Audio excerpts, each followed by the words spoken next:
Oceanify the Game Business Podcast.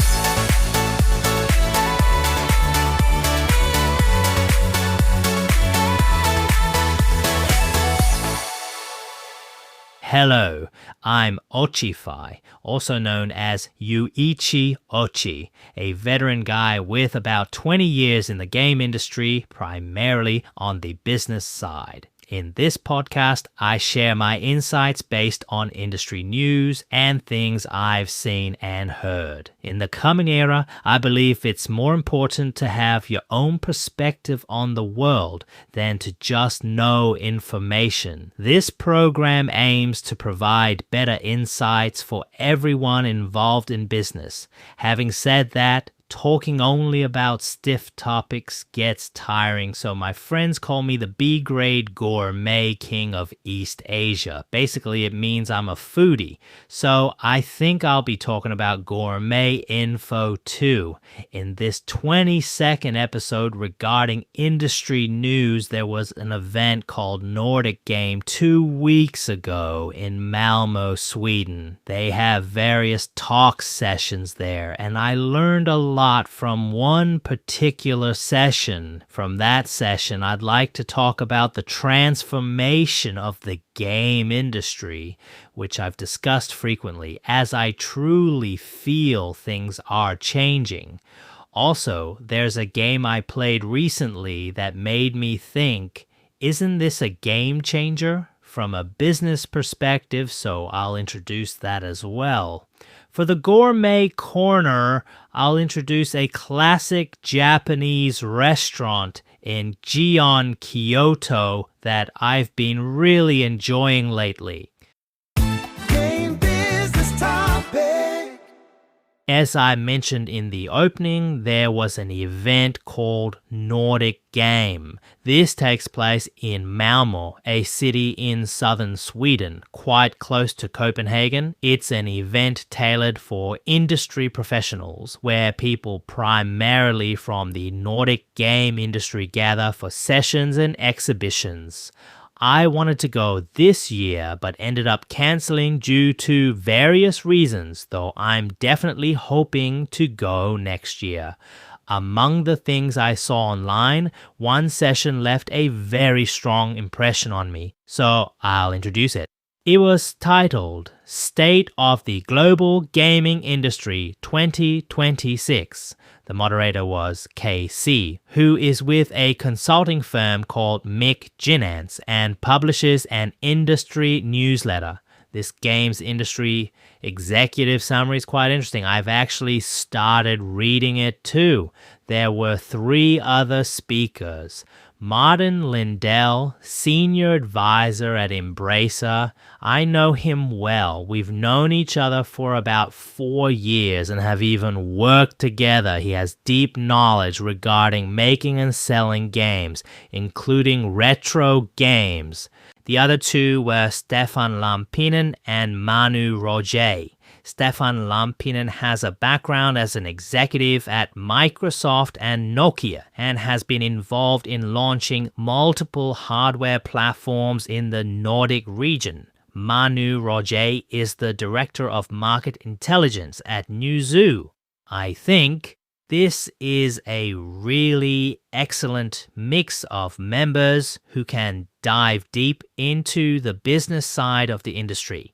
They talked about a lot in that 1 hour around 6 main topics. I watched the video, but I also had Notebook LM summarize it for me.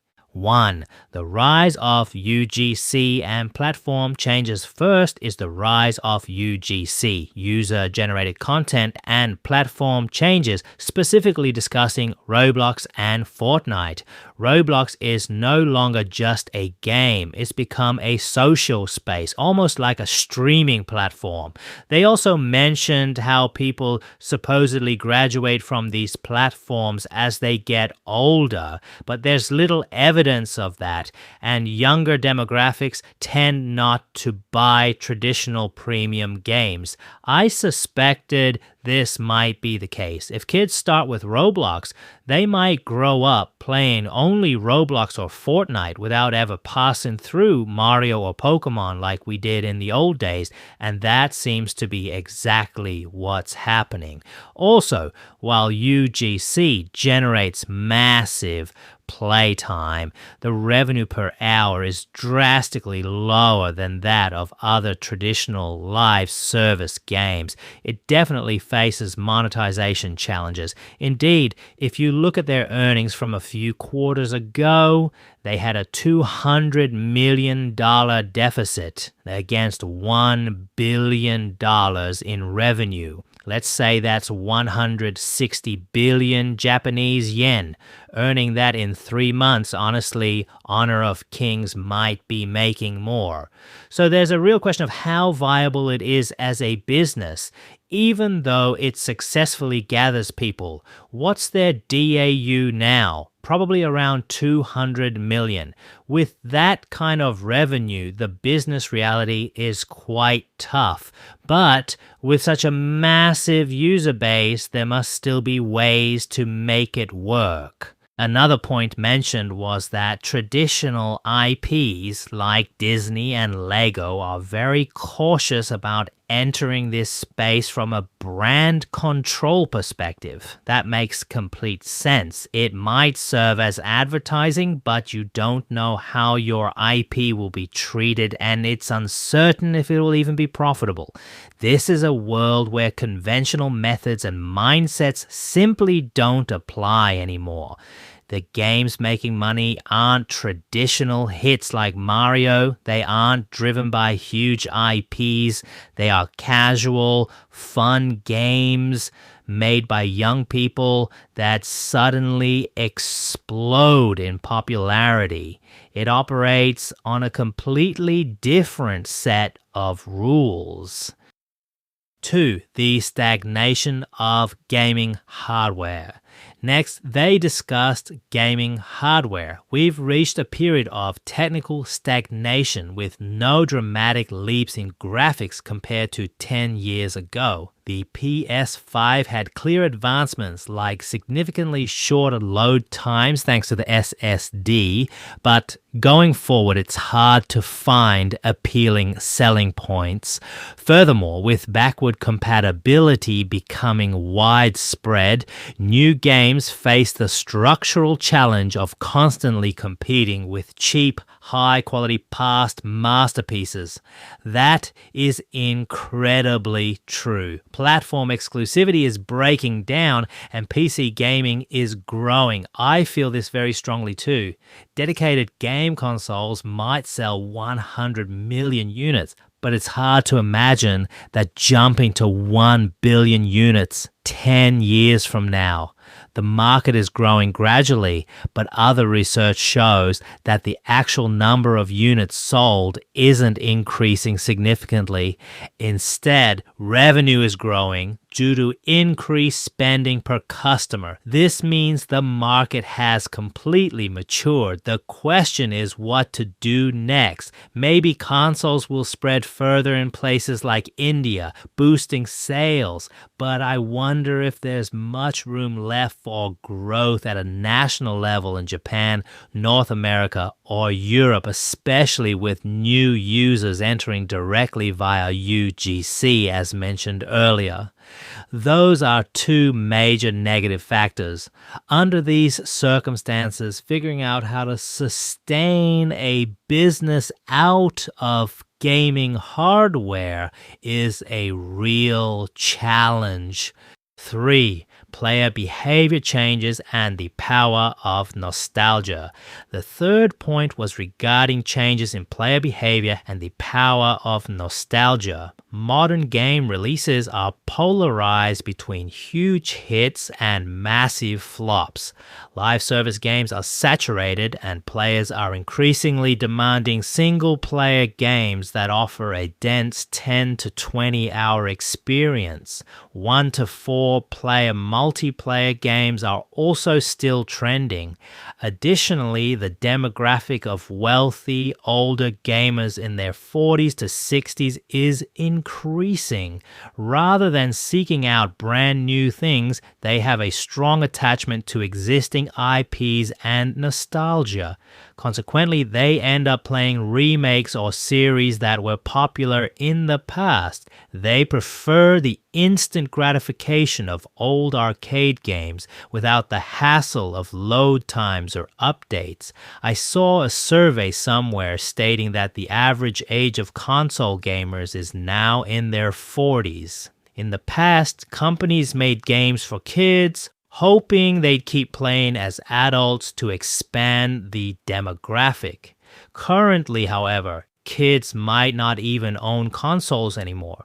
Even if they do, who knows if they're actually playing games on them? This is just a micro-level example. But when I had a free day after BitSummit in Kyoto recently, I went to Osaka to eat kushikatsu. The kid at the table next to me was playing a Switch.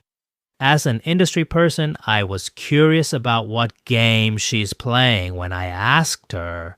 She was watching TikTok, YouTube, or TikTok. I thought, wait, you're not even playing a game? It's a small anecdote, but it shows the potential reality of what's happening. Therefore, for the traditional game business, it might actually be better to target adults now. 4. The rise of the Asian market and culturalization. The fourth topic was the rise of the Asian market and the importance of culturalization. Growth in Western markets is slowing down. It's predicted that the PC game market will grow, but about half of that growth might come solely from China. Furthermore, Asian studios are gaining the capability to produce and release high-quality games on their own without needing Western publishers. From the perspective of Western developers, succeeding globally means succeeding in Asia. This requires not just translation, but culturalization tailored to local motivations. For example, Chinese players tend to prefer competition while Japanese players value narrative. I'll touch on this more later, but one major market change is that the core regions are shifting.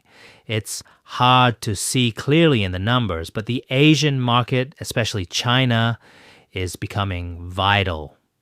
Selling in Japan also looks very attractive to Western companies. The number of Western companies exhibiting at the Tokyo Game Show has really surged over the past decade. Also, based purely on population, places like the Philippines and Indonesia are massive, so Southeast Asia will likely be very interesting moving forward. This discussion aligned perfectly with my own thoughts. 5. Indie studio survival strategies. The fifth topic was survival strategies and monetization for indie studios. Price competition is intensifying on platforms like Steam. It's a race to the bottom on pricing. It's becoming incredibly difficult for small studios to even get discovered. To succeed, the recommendation is not to compete directly with big AAA titles, but to create something targeted at a unique niche and build a dedicated community around it. The Game Changer, I'll introduce later, perfectly exemplifies this. There are always people who want to play the game you want to make.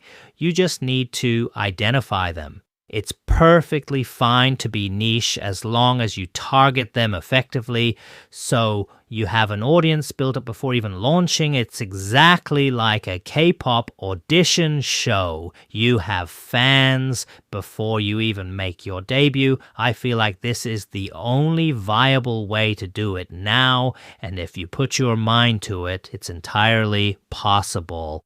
On Steam, if your wish list numbers grow, the platform will feature you. So if your game resonates with your target audience, you can scale it into a proper business.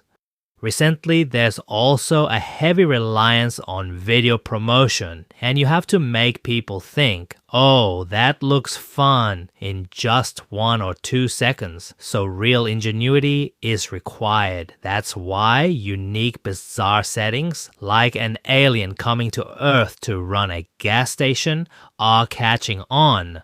Releasing a demo is also crucial. Just having basic title information isn't enough to pull people in anymore. You have to market through the product itself. That's becoming incredibly important. 6.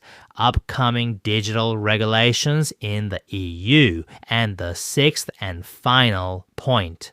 This is a topic I'm slightly less familiar with, but a digital-related law is scheduled to take effect in the EU in 2027, and there are active discussions about legal regulations on intentionally addictive designs in games and excessive monetization. While regulating addictive digital designs might be valid, there's a debate about physical items like Pokemon cards. People are pointing out that they're essentially gacha too, asking, are those okay? Even now, if companies push excessive microtransactions, players will backlash, and in the worst case scenario, people will completely abandon the game. Since I don't live in that region, I can't really comment definitively on whether these regulations are good or bad. Return to analog games. Lastly, they discussed the return to analog games. I've been feeling this trend recently too. Against the backdrop of digital fatigue, the market for board games and board game cafes, where friends can gather and play in real life, is steadily growing. It's true. I feel like board game exhibition areas have definitely increased at BitSummit as well. A few years ago, I heard a French board game company called Asmodee had sales reaching around 50 billion yen. There's absolutely a market there. It all depends on your approach. Yesterday, I happened to watch a game showcase where they were releasing a digital card game first, but explicitly mentioned they are making a physical analog version too. There definitely seems to be a trend moving in that direction. That went on a bit long, but that covers the session. To reiterate, I think it's fantastic that spaces exist for these kinds of frank, unfiltered discussions. Looking at the current situation in the Nordic region, this culture of openness definitely helps elevate the industry as a whole. Companies have their own internal situations and strings of successes or failures, but being able to openly ask, so what should we actually do about this, is crucial. Especially during times of massive change like right now, frank discussions should be as open and frequent as possible. In Japan, there are rarely opportunities for these kinds of candid talks, which is honestly partly why I host this podcast. Oceanify the Game Business Podcast. Thoughts on the shift in Japanese and global markets. I truly believe the market is undergoing a fundamental transformation. In the past, companies that handled game development, like outsourced studios, might struggle temporarily but would always bounce back when new hardware came out. It's hard to imagine that cycle repeating now. Things have simply changed. As of June 2026, I see 3 major global market changes and one specific to the Japanese market. First, game development itself will definitely be streamlined by AI. regardless of whether people think it's good or bad. The game I'm about to introduce probably used AI heavily to optimize its development.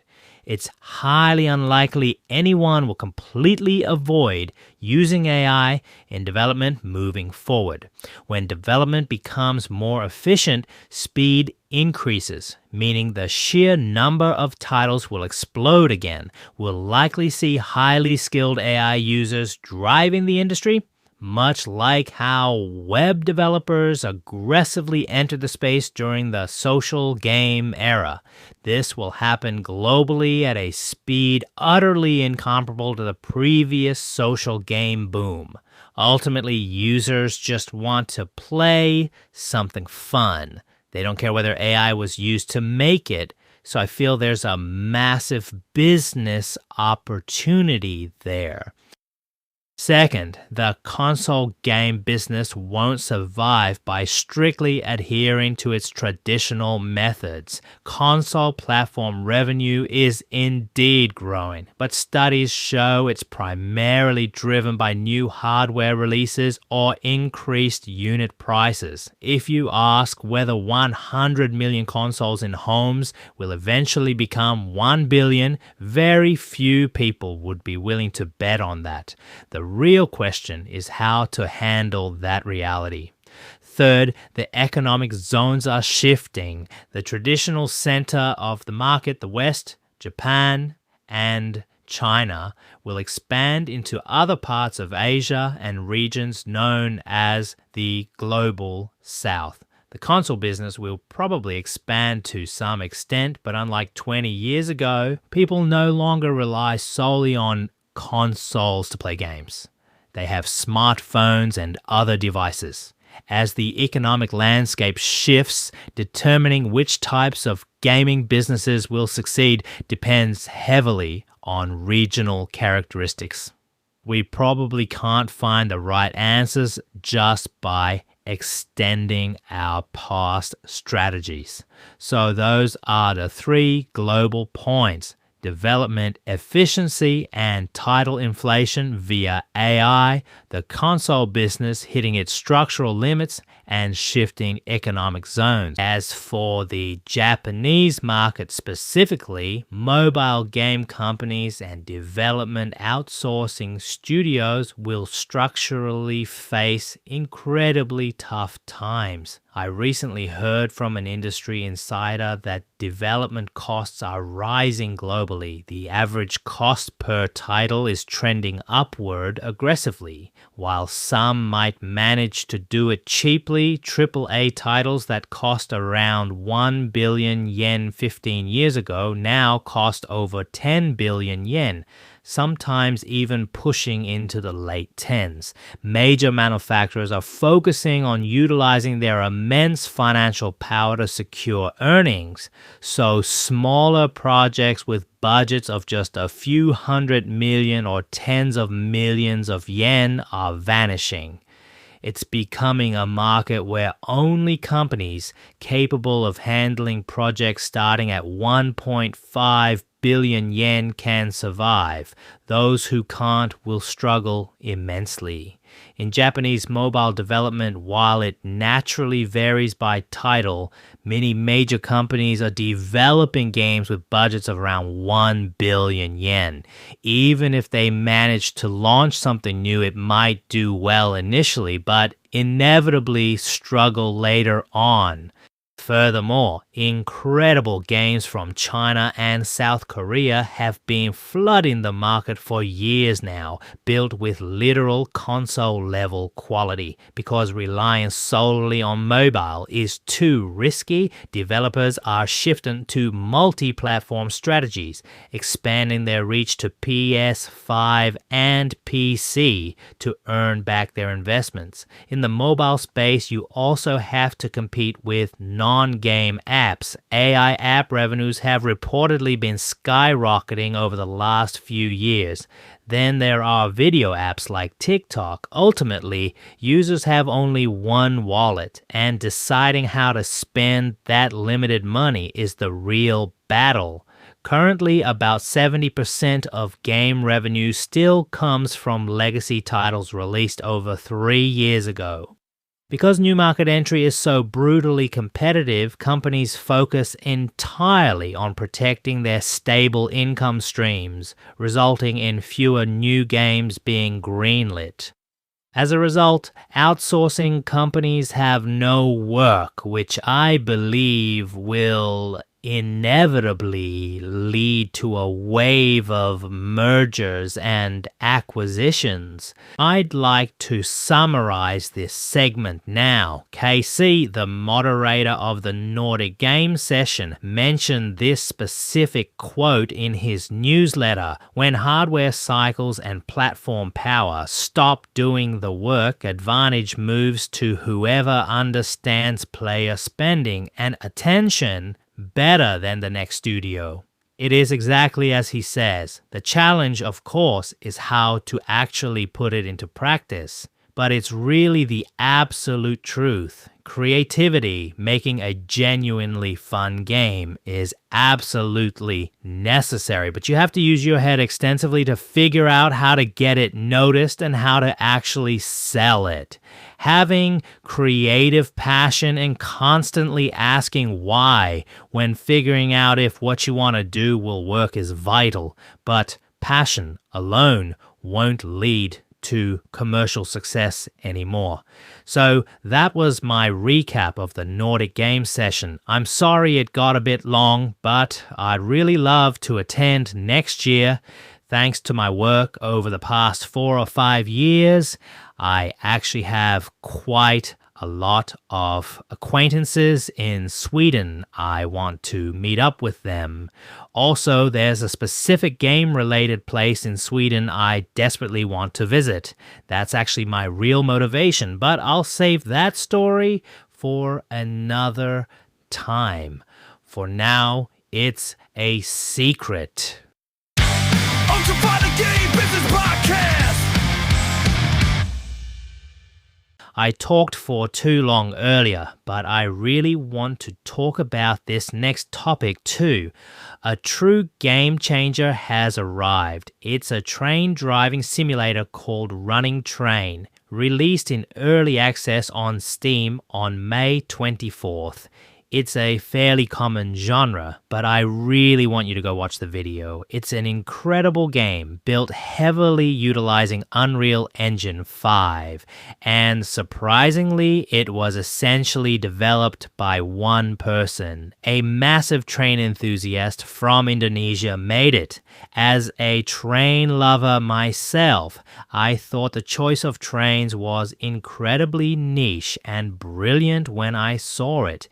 There are dedicated fans who absolutely love the atmosphere and older trains from the Showa-era National Railway days. If those specific trains ran again in a real-life revival, there would be a massive uproar. Including granular details like that, the developer really, truly understands Japanese railways. Nova Tetsu, was it? I honestly don't think there's ever been a game that so realistically reproduced Japanese railways, encompassing all that nostalgia.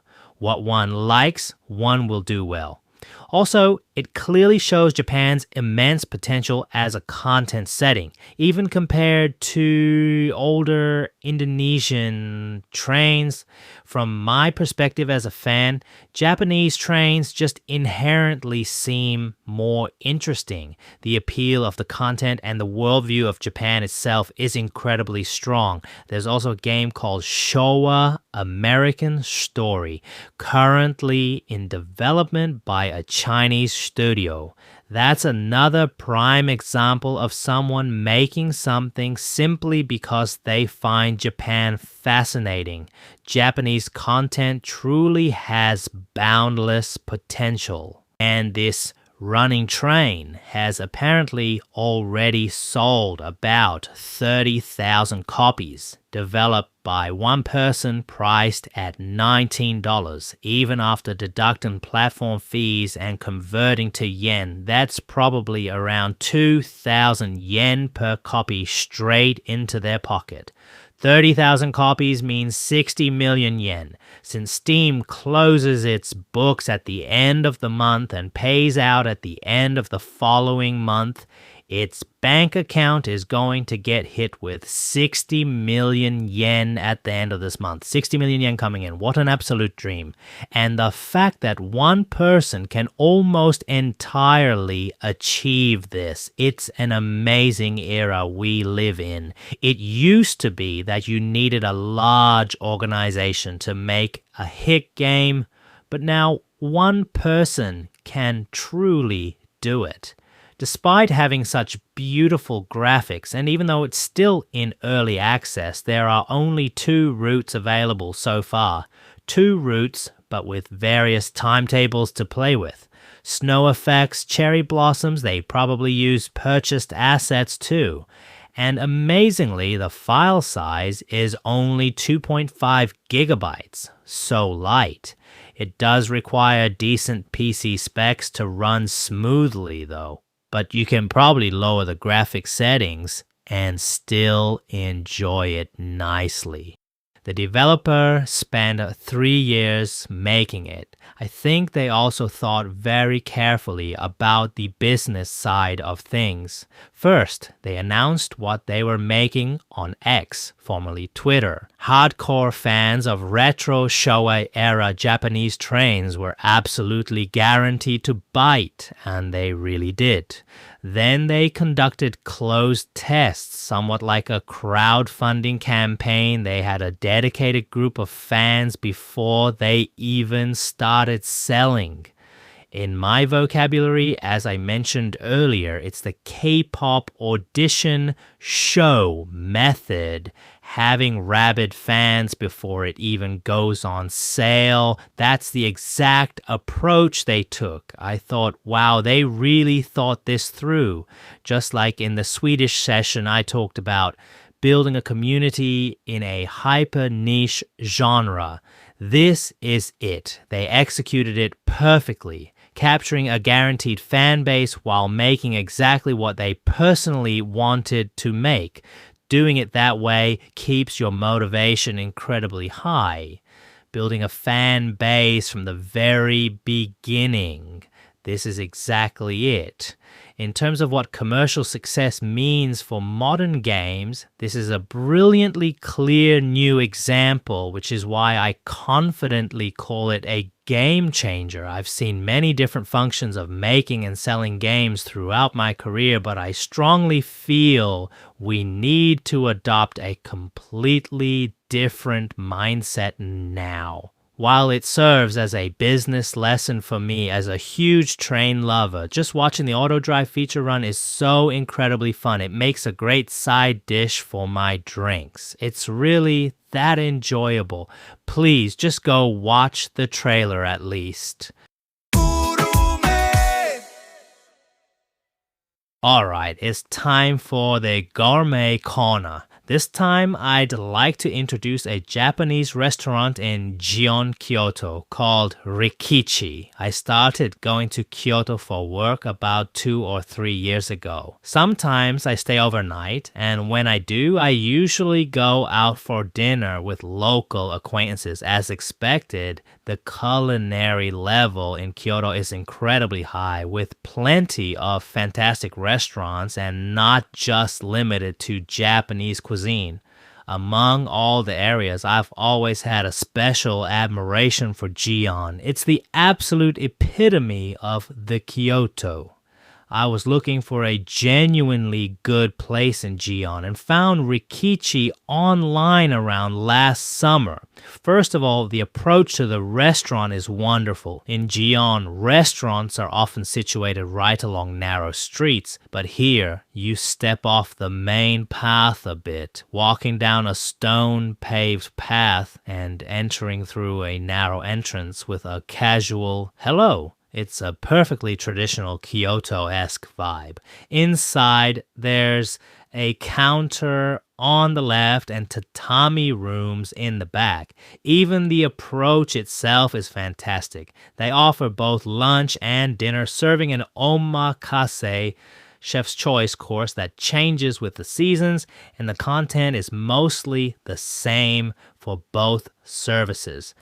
During my recent trip for BitSummit, I actually ended up going twice, once for lunch and once for dinner. I used it for business dinners and entertaining guests both times. My guests happen to be from Indonesia and South Korea. It's pure, authentic Japanese cuisine. Appetizers, chawanmushi, savory egg custard, sashimi, clear soup, a grilled dish, main dish, simmered dish, rice, pickles, and dessert. It's hard to describe properly in words, but they use ingredients like wheat gluten beautifully, and the chawanmushi includes natural hard clams. Their grilled sweet fish, ayu, is very unique. Large ayu are hard to eat from the head, but you can easily eat young ayu whole, as they make it perfectly crispy and crunchy.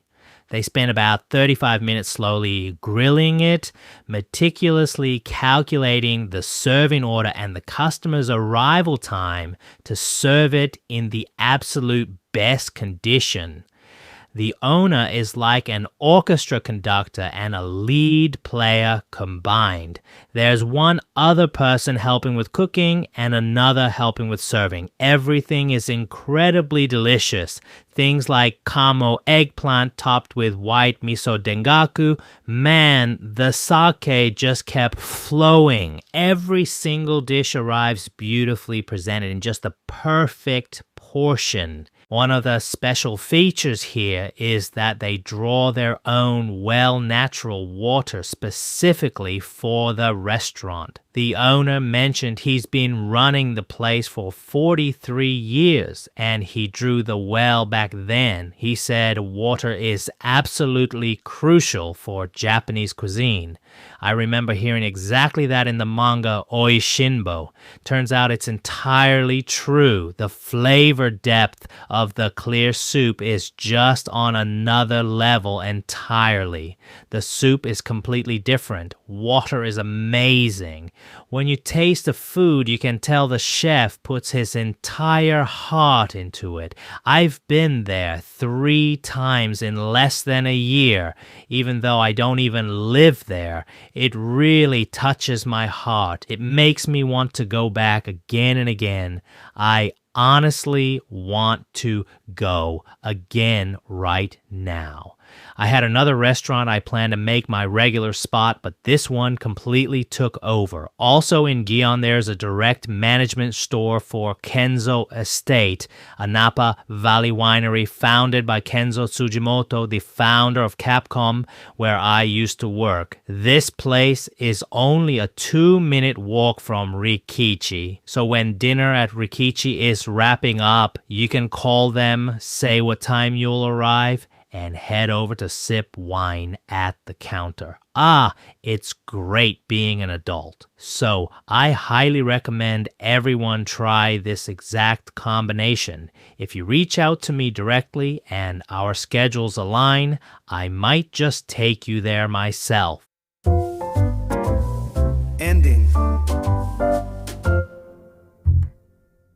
All right, that brings us to the ending. I'd love to hear your thoughts. I'm on X, formerly Twitter, as Ochiyuichi, so please reach out there. If you think I got something completely wrong, please point it out. I might sound like I'm talking big, but I don't claim to have the absolute right answers. I'm just sharing my personal perspective. I'm sure there are many different viewpoints, and I'd love to hear them. Also, if there are any topics you'd like me to cover, let me know. As long as it's not someone's deeply guarded secret, I'm happy to talk about it. As for next time, I plan to stream again in late June. It'll probably be industry news again. Since we'll be entering July, I'm thinking of summarizing the games released on Steam in April, May, and June. So I hope my talk today was at least somewhat helpful to you all. Let's meet again next time. Stay insightful. See you again. Stay inside.